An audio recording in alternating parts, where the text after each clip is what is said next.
రైతు సోదరులందరికీ నమస్కారం. ఈ రోజు సెప్టెంబర్ 16, 2024 మన మదనపల్లె మార్కెట్ లో రేట్లు ఏ విధంగా పలుకుతున్నాయో మనం ఈ వీడియోలో తెలుసుకుందాము.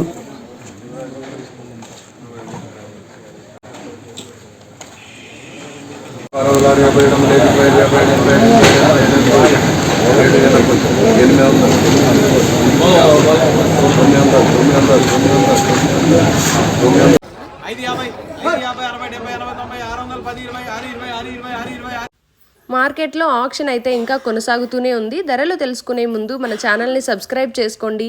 ఈ వీడియోకి ఒక చిన్న లైక్ కొట్టండి. ప్రతి ఒక్క మండీలో ధరలు అయితే అత్యధికంగా పలుకుతున్నాయి. ఇక ధరల విషయానికి వస్తే లో క్వాలిటీ 300 to 500, 300 నుంచి 500 వరకు. ఇక సెకండ్ క్వాలిటీ ధరల విషయానికి వస్తే 500 to 700, 500 నుంచి 700 వరకు. ఫస్ట్ క్వాలిటీ ధరలు చూసుకున్నట్టయితే 750 to 1000, 750 నుంచి 1000 రూపాయల వరకు పలకడం జరిగింది. ఇక సూపర్ టాప్ ధర విషయానికి వస్తే 1100 రూపీస్, 1100 రూపాయల వరకు పలకడం జరిగింది. మన టీవీఎస్ మండీలోనే టాప్ ధర పలకడం జరిగింది. ప్రతిరోజు మన మదనపల్లె మార్కెట్ లో జరిగే ఆక్షన్ ప్రైజెస్ తెలుసుకోవడానికి మన ఛానల్ ని సబ్స్క్రైబ్ చేసుకోండి మరియు మీ మదనపల్లి ఆడబిడ్డకి సపోర్ట్ చేయండి.